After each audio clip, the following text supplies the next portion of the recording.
বাঙালির ব্যাঙ্গালোর ডায়েরিজে আপনাদের স্বাগত। আমরা এখন এসে গেছি বীরভদ্র মন্দিরে। তো দেখতে পাচ্ছেন যে এখানে অনেকে অলরেডি চলে এসছে দর্শনার্থীরা, এবং খুব গরম এখন অ্যাকচুয়ালি। আমরা যখন পৌঁছেছি এখানে 12টা বাজছে, 12:30টার কাছাকাছি। তো আমি তো সাজেস্ট করবো আপনারা যদি আসেন তো সকাল সকাল আসার চেষ্টা করুন, কিংবা একটু বিকাল বিকাল আসার চেষ্টা করুন, যাতে হিটটা যেন কমে যায়। তো এই বীরভদ্র মন্দিরের বেসিক্যালি দুটো এন্ট্রি আছে। আমরা পার্কিংয়ের সাইড দিয়ে ঢুকছি, আপনারা দরকার হলে সামনের দিকটা দিয়েও ঢুকতে পারেন, ওদিকেও পার্কিং আছে। তো এখানে পার্কিংয়ে কোনো এক্সট্রা পয়সা লাগেনি, যেমন আপনাদের আগে বললাম। এই 80 টাকা যে ওখানে আপনারা লেপাক্সি পার্কে দিয়েছিলাম সেখানেই হয়ে গেছে, সেম টাকাতেই হয়ে গেছে। চলুন এবার ভেতরের দিকে যাওয়া যাক এবং আপনাদের দেখানো যাক যে ভেতরে কেমন আর্কিটেক্ট। তো চলুন এখন জেনে নিই এই মন্দিরের বিষয়ে কিছু অজানা তথ্য। তো এই বীরভদ্র মন্দিরটি 16 শতকে দুই ভাই বীরান্না এবং বীরুপান্না বিজয়নগর রীতিতে নির্মাণ করেছিলেন, এবং এখানে রামায়ণ, মহাভারত এবং পুরাণের বিস্তারিত ভাস্কর্য এবং চিত্র রয়েছে। এই মন্দিরের একটি সবচেয়ে বড় আশ্চর্য হলো এর ঝুলন্ত পিলার। এই মন্দিরে মোট 70টি পিলার রয়েছে, এবং যার মধ্যে একটি পিলার রয়েছে যেটি মাটি স্পর্শ করে না। এই 20 ফুট লম্বা এই বিশাল পিলারটি প্রাচীনকাল থেকে এখানে ঝুলন্ত অবস্থায় রয়েছে, এবং বহু দর্শনার্থীরা এর নিচে কাপড় কাগজ রেখে তা চেক করে। তো আমরাও সেটা করব এবং আপনাদের দেখাবো। আর এই মন্দিরটি 3টি ভাগে বিভক্ত: মুখ্য মণ্ডপ, অর্ধমণ্ডপ এবং গর্ভগৃহ। তো চলুন এই জায়গাটি আরেকবার আপনাদেরকে ঘুরে দেখাই, এবং দেখুন এর চিত্রকলা এত সুন্দর যে চোখ ফেরানো যাবে না। এত সুন্দর এখানে দেওয়ালে এত সুন্দর চিত্র আঁকা রয়েছে, আপনারা খুব ভালোভাবে এই জায়গাটিকে উপভোগ করতে পারবেন।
তো দেখুন এখন এখানে দেখতে পাবেন আপনারা যে এখানে একটি শিবলিঙ্গ রয়েছে, আর এখানে অনেকে পুজো করছে।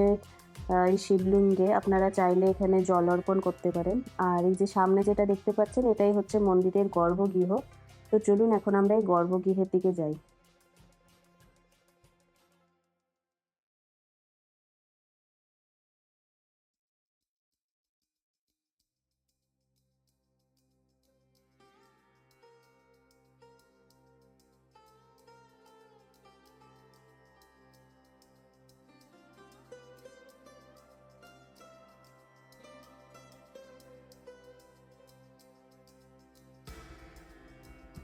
তো এই গর্ভগৃহে যে এই পিলারগুলো রয়েছে, এই পিলারগুলোতে প্রতিটা পিলারে এত সুন্দর ভাস্কর্য আছে যে আপনাদের চোখ জুড়িয়ে যাবে এত সুন্দর চিত্রকলা দেখে। এবং এই জায়গাটি আহ, বাইরে তো ভীষণ রোদ, এই জায়গাটি খুবই ঠান্ডা ছিল, যেখানে আপনি বসে কিছুক্ষণ সময় কাটাতে পারবেন এবং খুব ভালো লাগবে।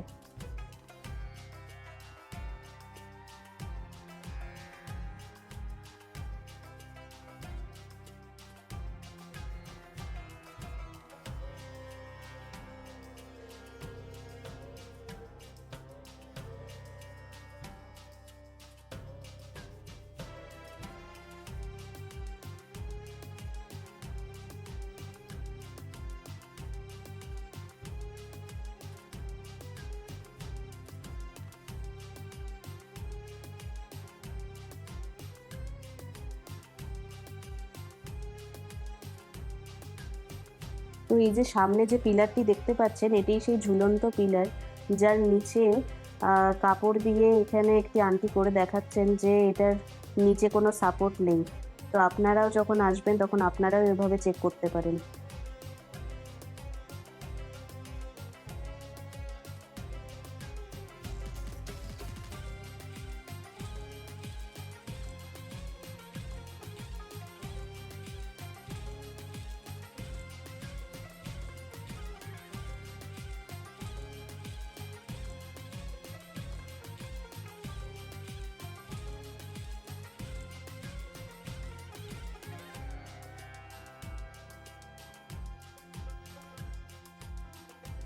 তো এই ছিল লেপাক্ষী মন্দির, মানে লেপাক্ষীর বীরভদ্র মন্দির। তো আপনারা এখানে এলে একটু সকাল করে আসবেন, কারণ কি সকালে এলে আপনাদের হাঁটতে সুবিধা হবে, কারণ কি এই জায়গাটি প্রচণ্ড গরম ছিল, তো হাঁটার জন্য একটু অসুবিধা হচ্ছিল। তো চলুন এবার আমরা এখান থেকে বেরিয়ে যাচ্ছি আদিযোগী, এবং ওখানে গিয়ে আপনাদের সাথে শেয়ার করব আদিযোগী সম্বন্ধে কিছু কথা।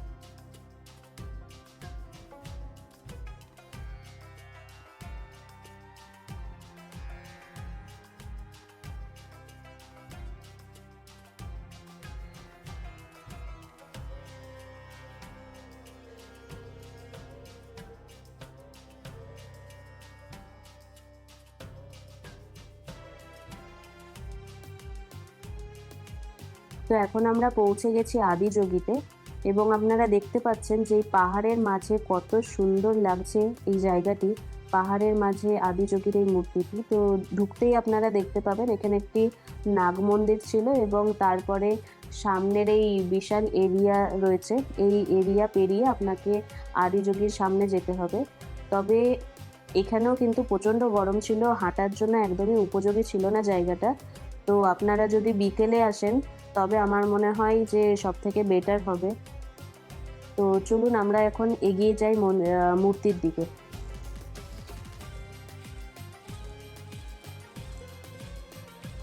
তো এই আদিযোগী মন্দিরটি সকাল 6টায় খোলে এবং সন্ধ্যা 8টা অবধি খোলা থাকে। এখানে এন্ট্রির কোনো চার্জ ওরা নেয়নি। তবে বাইক পার্কিংয়ের চার্জটা বলতে পারবো না, তবে গাড়ির জন্য 50 টাকা চার্জ নিল, এবং ওটা ফাস্ট্যাগ থেকেই কেটে নিয়েছে।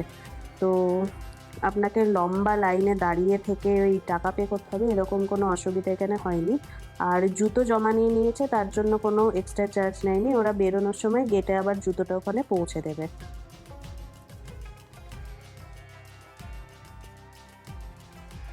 তো এই ব্যাঙ্গালোরের আদিযোগী মন্দিরটি চিকাবাল্লাপুরে রয়েছে, এবং এটি 2023 সালে উদ্বোধন করা হয়। যদিও এদের মেন শাখা সেটা হচ্ছে কোয়েম্বাটুরে, যেটা হচ্ছে তামিলনাড়ুতে, এবং এখানে আপনারা দেখতে পাচ্ছেন যে একটি বড় নন্দীর মূর্তি রয়েছে, এবং সামনে দেখতে পাচ্ছেন যে একটি ঘর টাইপের রয়েছে। তো ওখানে ভিডিও করা অ্যালাউ ছিল না। আর ওখানে আপনি মানে শিবলিঙ্গ রয়েছে, আপনি ওখানে জল অর্পণ করতে পারেন বা ওখানে বসে মেডিটেশন করতে পারেন। খুব পিসফুল একটি জায়গা। আর এই আদিযোগীর যে মূর্তিটি আছে সেটি 112 ফুট লম্বা। আর এখানে যে গলায় যে রুদ্রাক্ষের মালাটা আছে সেটি 10 লক্ষ বিডস দিয়ে তৈরি। 10 লক্ষ রুদ্রাক্ষ আর কি ইউজ করেই বিডসগুলো বানিয়ে ওরা তৈরি করেছে। আর এখানে যদি আপনি রাত্রিবেলায় এই মূর্তির ওপরে একটি লেজার শো দেখানো হয়, সেটা যদি দেখেন, তো তার জন্য আপনাকে সন্ধ্যাবেলায় উপস্থিত থাকতে হবে, যেটি সন্ধ্যে 7টা থেকে 7:30টার মধ্যে শুরু হয়। আর তাছাড়াও এখানে ক্যাফেটেরিয়া আছে, আপনি যদি সারাদিন কাটান তো সেই ক্যাফেটেরিয়াতে গিয়ে সাউথ ইন্ডিয়ান ফুড এনজয় করতে পারেন।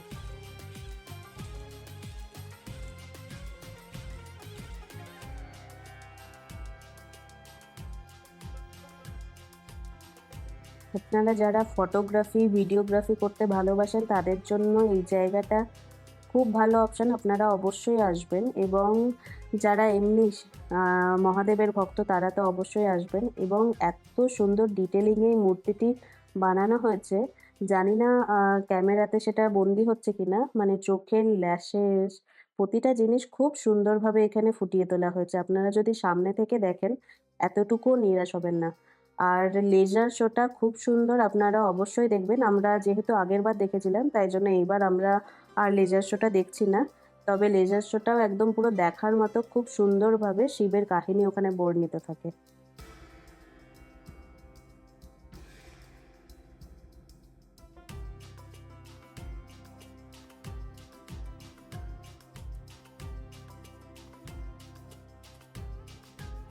তো আপনারা যখন এই জায়গাটি ভিজিট করবেন তখন দুপুরবেলায় না এসে সকালে বা বিকালে আসার ট্রাই করবেন, কারণ জায়গাটি খুব গরম হয়ে যায়, হাঁটার জন্য উপযোগী নয়। আর আজকের ভিডিওটা এখানেই শেষ করছি। আপনাদের যদি ভিডিওটা ভালো লেগে থাকে তাহলে অবশ্যই লাইক অ্যান্ড সাবস্ক্রাইব করবেন এবং সাবস্ক্রাইব করে আমাদের পাশে থাকবেন। খুব তাড়াতাড়ি আমরা দেখা করব পরের ভিডিওতে।